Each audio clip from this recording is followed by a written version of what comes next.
Good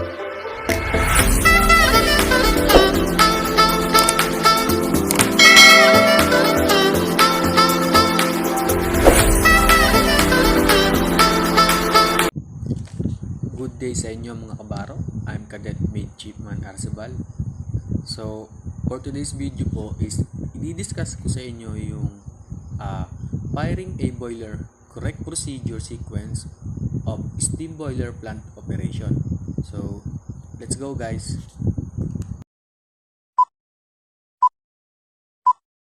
Firing a boiler correct procedure sequence of steam boiler plant operation.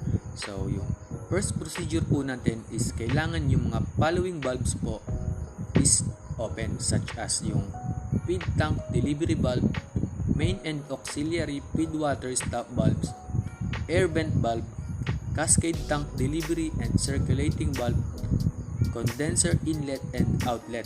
So, kailangan po natin itong buksan para hindi magkaroon ng restriction dun sa ating system and then magkaroon ng tuloy-tuloy na pag-flow ng ating liquids.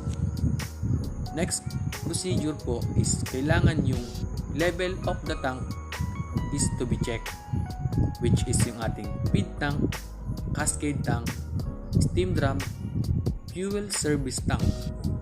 Kailangan po na yung mga tanks is i-check para ma-avoid po yung mga problema such as nga po yung overflowing, air inside the pumps during starting and negative flow of liquid sa loob ng ating system.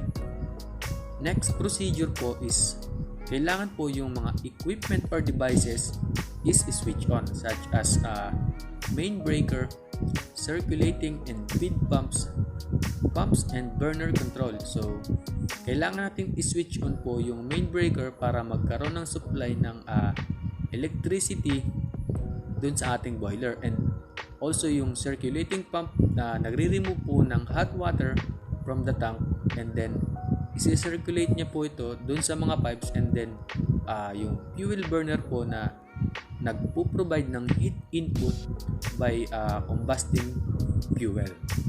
So, next po is lightening of the boiler. So, paano nga po ba natin i-off yung boiler? So, first po natin is kailangan po natin gawin is i-switch on po yung uptake damper and then blower or yung ating force drop pan. Then, i-close yung fuel delivery valve. And then, i-press po natin yung purge button for purging about 2 to 3 minutes po until na yung indicator na is mag-show na po na yung purge is completed. Then, open fuel oil delivery valve. Then, i-press po natin yung start button and i-open po natin yung bleed off valve para ma-remove po yung mga hangin na nandun sa fuel line. Number 5 po is yung the burner fire and the blower is working automatically. So, kailangan po natin gawin dito is i-adjust natin yung fuel and air pressure for correct smoke and flame. Then, kapag gumagana na po yung boiler, intermittent natin na i-fire yung boiler for 5 to 10 minutes interval. Then, close air vent valve po when the steam pressure is nakaabot na po ng 15 psi. Then, observe po natin ng maigi or yung close watch yung ating mga pressures and temperatures of the following. So, steam, feed water, fuel and air. So, next in inlet and out of cooling water of the condenser. Kailangan po na itong i-observe kasi once na tumaas po yung pressure and temperature ng ating boiler, may possibility po na masira or magkaroon ng problema.